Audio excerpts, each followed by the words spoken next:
exploitation of a sister farm worker in Immokalee, Florida, or Alachua County, Florida, is not a private problem.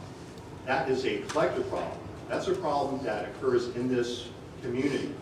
The Proctor program, we just finished a documentary on the struggles of immigrant workers, and we found severe labor exploitation happening not just in South Florida, not just in southern Georgia, but in Gainesville, Florida. So we need to open our eyes to conditions that are happening right around us and realize that these are public policy issues, right?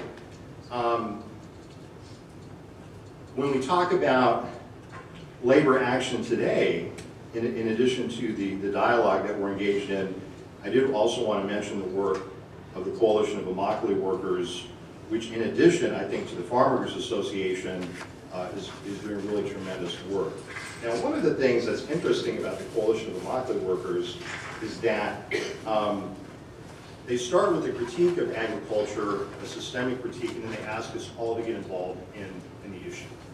As students, as consumers, they're grappling with the fact that slavery-like conditions, Brother Tirso we're talking about, continue to exist in agriculture. And it's no secret, if you come to the U.S. in agriculture, you try to get out as quickly as you can, in general. That's not true necessarily for every single agricultural occupation, but it is increasingly true for most of them, and it's becoming markedly so. So I mentioned earlier that the Coalition of Immokalee Workers recently earned the Anti-Slavery Award for its activities, and by bringing in larger coalitions of people outside of its immediate purview, it is putting pressure on corporations like Taco Bell, McDonald's, Trader Joe's. These are big corporations, these are big companies, and basically getting those companies through direct action, through education, to agree to pay a penny more per pound for tomatoes. Now, this is just one harvest, this is just one crop, but I think it has important lessons for us. You go to a corporation, you say, we want you to pay a penny more per pound for this crop, for this commodity. And then you share the benefits with the farmers share the benefits with the workers, but more than that, they have created a code of conduct. So they're not a traditional labor union, but the code of conduct implies that this is enforceable. It's something written down, right? It's something that you can require people to enforce, things like respect for women workers, respect for the piece rates as they do exist. They have a campaign right now. They just recently, I think, they even were able to push Walmart into joining the campaign for fair foods. Now, if you can push Walmart to support labor rights, you can do anything, brothers and sisters. I mean, what a tremendous breakthrough. But that breakthrough points out, one of the last points I want to make is the connection between agricultural workers and so-called non-agricultural workers. I would argue that the reason the Coalition of Immokalee Workers got Walmart to sign on to the campaign for fair food to help improve conditions of farm workers in the tomato harvest is only because there's been so much agitation at Walmart for the increase and better working conditions of its own workers. So every year for the past 5 years, we've had protests at Walmart. Every year during Labor Day, during May Day, and other national days of action. So these actions can cause changes. Starbucks coffee is another good example. Let's talk about labor rights in Starbucks. When I was a college student, we picketed at Starbucks to try to get them to purchase fair trade coffee from Central America. Remember, Carmen? And what did they tell us back then? We don't employ those workers. We have no relationship to them. Right? Well, that's a denial of the principles of the La Via Campesina, which say that, yes, we do have a relationship with the people that produce the food and drinks that we enjoy. And what happened over time, suddenly these corporations, you saw Starbucks, fair trade coffee choices, so that now sometimes you walk into Starbucks and almost it's like you're walking to a food co-op because they have so many fair trade options. Now, they're still a corporation. But my point is, brothers and sisters, is that we have changed ideas about things like corporate responsibility so that in the 90s, when corporations like Starbucks or Old Navy or Walmart would say, we can't say anything about labor rights. We don't employ that factory worker in Bangladesh. We don't employ that coffee farmer in Honduras. Now they can't really say that, right? Now we pushed, we've kind of injected human rights analysis into corporate discourse. And so I think that there is hope here. And again, to just conclude, there's hope primarily today, in today's context, in the work that La Via Campesina is doing, the many different peasant movements, the work of my brother and sister on the panel here. So I'm more hopeful than ever that we can actually make major changes in the way that we organize agriculture. That system, as I try to outline, is rooted in older systems of exploitation and oppression. We have to understand that. We have to own up to those oppressive, and in many cases, vile histories. But at the same time, we don't have to repeat history over and over and over again. We can change the narrative. We can change the story. Dialogue among different peasant movements, as La Via Campesina is helping to facilitate, is beginning to change world history. And so I think that we have an opportunity here to join in with that struggle. So I'll close there. Thank you.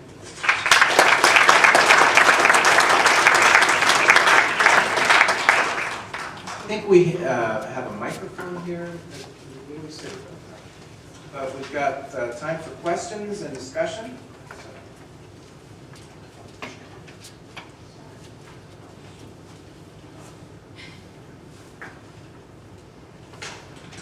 Perdón por ser... creo que hay una cosa muy importante en términos de los trabajadores agrícolas tratando de dejar agricultura inmediatamente, obviamente porque los salarios son pésimos, porque las condiciones de trabajo también son explotativas, etc. Pero creo que también en ese asunto de la mentalidad que hay, cuando Paul Ortiz está mencionando cómo cuando hablamos de seguridad en la frontera, se tiene esa mentalidad en la cabeza estamos creciendo con esa mentalidad de hacerlo un asunto racial. También hay ese problema de que por mucho tiempo, no solamente en este país, sino también en México, hay esa exclusión hacia el agricultor, de verlo como un trabajo mínimo, como las personas que no tienen, que son desvaloradas. Son personas con poca educación, que no tienen acceso a la educación, etc. Creo que, y eso es un problema que es transfronterizo. No valoramos a los agricultores. El asunto no es que debemos de pensar que la agricultura es un trabajo desechable o un trabajo no noble. Al contrario, es uno de los trabajos más nobles que puede haber en el planeta. Y creo que eso es también un problema de los consumidores, que los consumidores no ven el valor de producir en la tierra.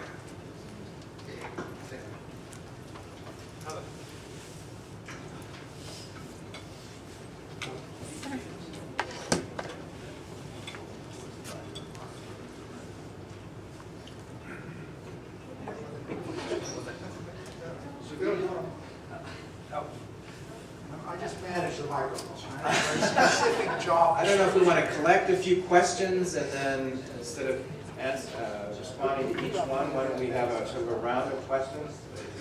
Vamos a dejar que hagan preguntas y después ustedes van a responder. Yo quisiera hacer una breve observación. A mí me parece que este movimiento, que está evidentemente todavía en evolución y continuará evolucionando tanto en su constitución como en su papel internacional, viene a llenar una laguna importantísima en el panorama de las fuerzas que luchan por un futuro de la humanidad. Que esto ha venido faltando formas viables de dar voz,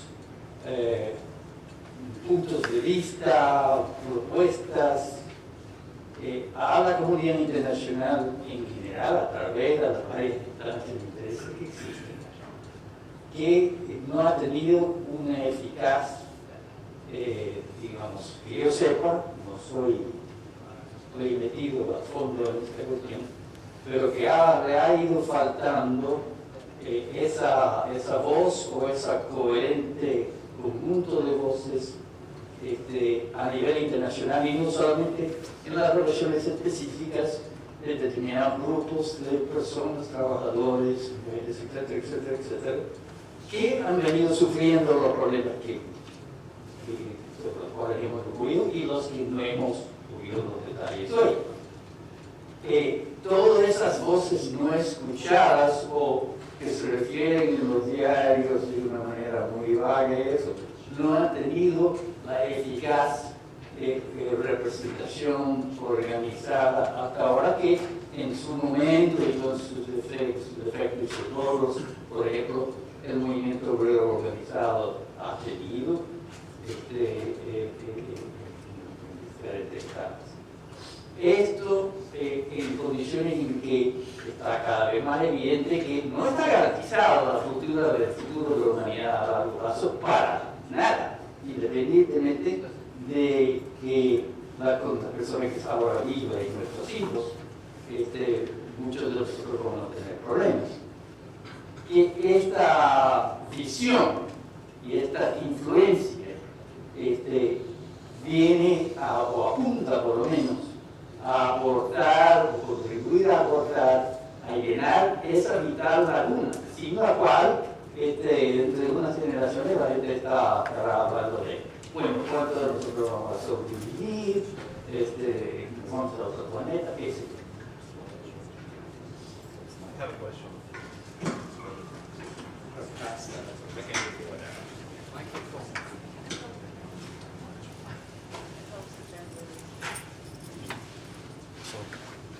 Tengo dos preguntas. La primera es acerca de la reforma migratoria actual en Estados Unidos, cómo está beneficiando a los agricultores, porque en el aspecto de educación ha habido avances, pero en el aspecto de la agricultura, la reforma migratoria, ¿ha habido algún avance y beneficio?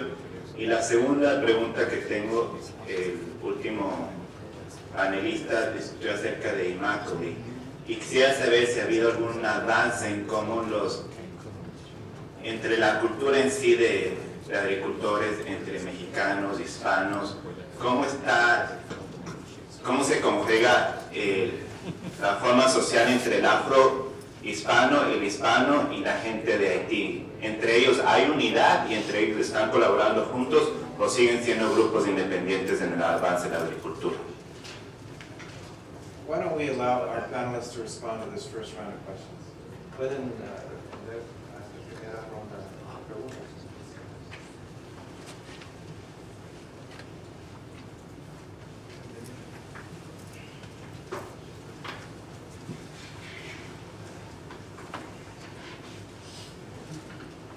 It's a little more difficult, for me at least, response to a series of questions, but I'm going to try.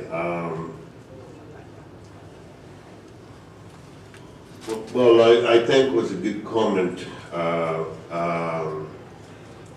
about not giving enough value, or giving value to producers and small producers and farm workers.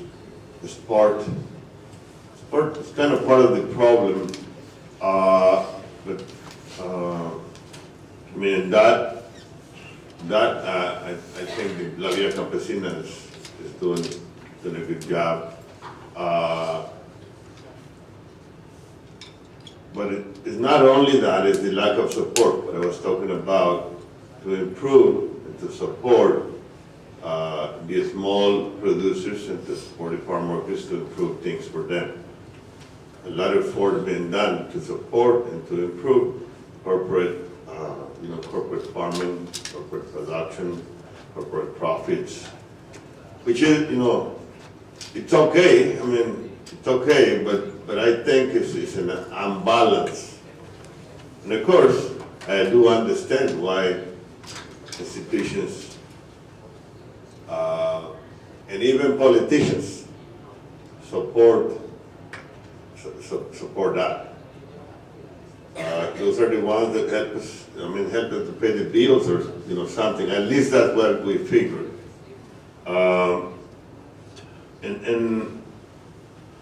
anyway, I think a lot more work has to be done. And La Via Campesina also brings up as a solution to some other bigger problems to support the small production, the agroecology, and all those new forms. We're bringing that also to the solution to the climate change. We make like comments, but change in climate, like why it's cold these days up here in Florida and up north, it is a problem caused by that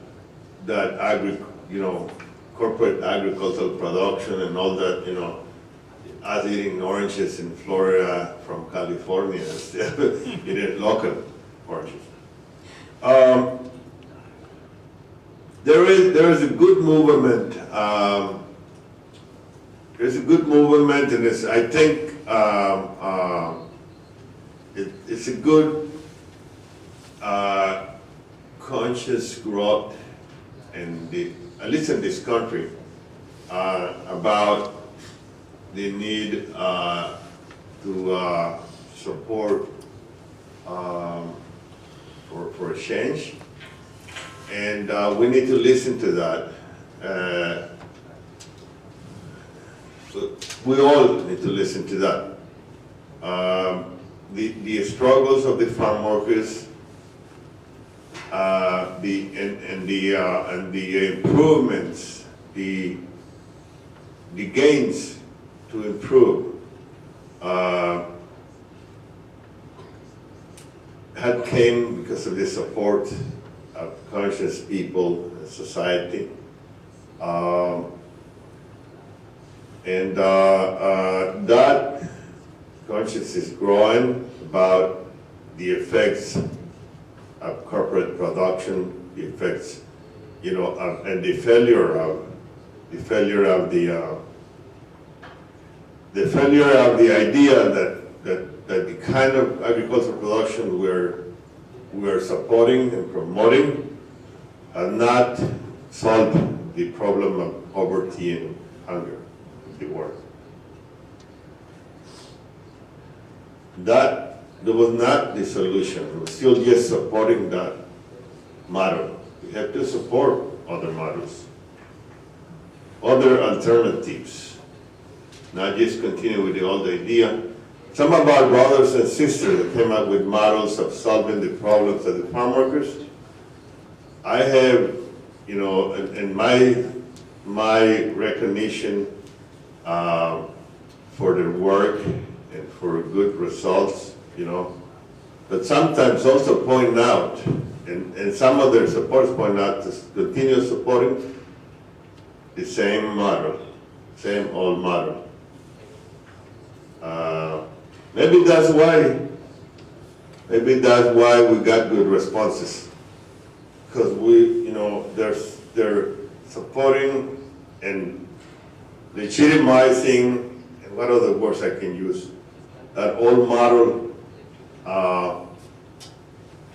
corporate production, and that's being used sometimes to say, look, this works, this is good, and we're not bad totally. We're listening to, to the cries of, injustice.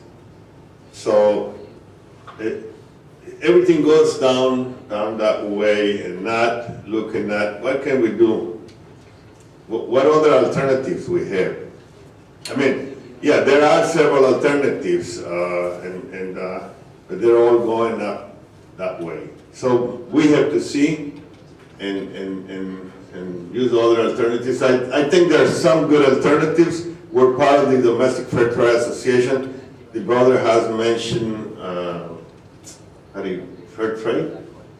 Well, fair trade is not fair without looking at what's happening to the farm workers? Is that coming from, how do you call it, plantation style production? I mean, we gotta look at all, what's behind all of that. About the immigration reform, it has been an upscale battle, struggle for us, the migrants and our people, to get a fair, comprehensive immigration reform. There are different interests, and the power and influence of the corporate farming and their big organizations has been there, and sometimes we thought we had made a deal because we have to give a lot of things on the process in order to make agreements.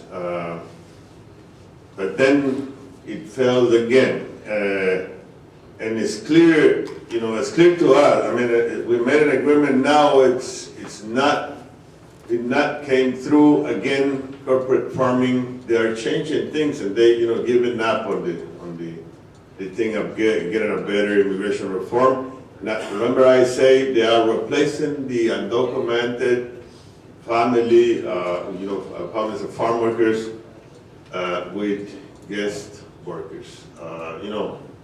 It's that's happening. We need a comprehensive immigration reform. But not only that, we need to work on fixing the problems and having a more sustainable farm workers workforce. The immigration reform is not going to work. It's not going to fix the problems. We need to see the other part of the problem. Also, we need to deal with the problems that cause the migration from our countries of origin. Until we do that, we're not going to have a sustainable solution. An agreement between farmers, a model agreement, is not the solution. We got to deal with the roots of the problems. The other things I was, mentioning earlier, of change, giving our farm workers the same rights as other workers, dealing with the vulnerability of them. I mean, the job is bigger than coming up with just a good model. And my respect for people who work hard on that. We also have to make an analysis of how what's the purpose of that, and how that's going to work against us. Thank you.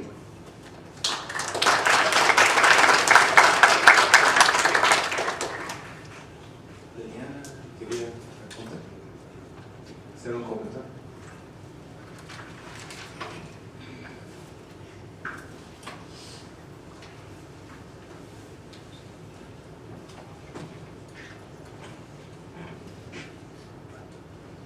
El motivo de estar aquí es ese, ¿no? Decía un compañero cómo falta esa voz a nivel internacional.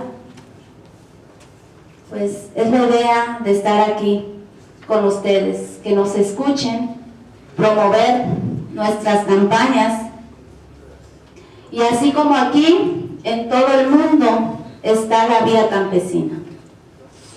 Está en África, está en la India, está en Europa, está en América. Estamos en todos los continentes, y es la idea, amigas y amigos, hacer la alianza para que cada vez se escuchen más voces protestando contra todo este daño que están causando las transnacionales, todo este daño que está causando el sistema.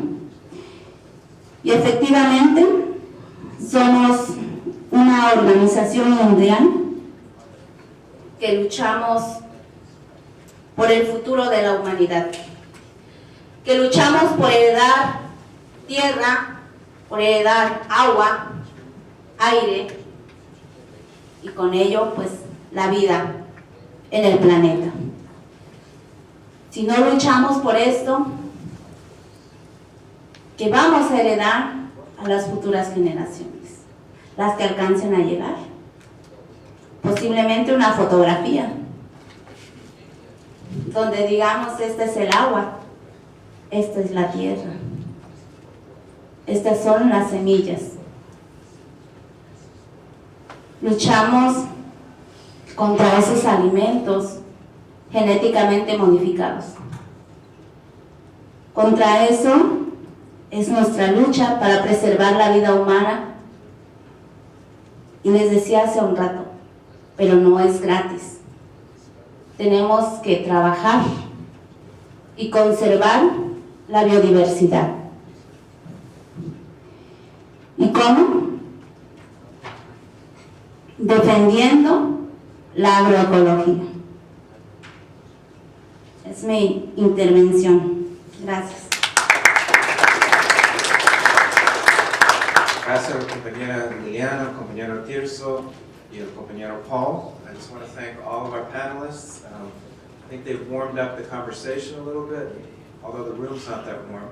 I'm told by the organizers we're trying to keep on a schedule. There's an hour break for lunch for all the panelists and members of the steering committee. They should stay here for lunch. The rest of you, we'll see you back in about an hour. Okay? Muchas gracias.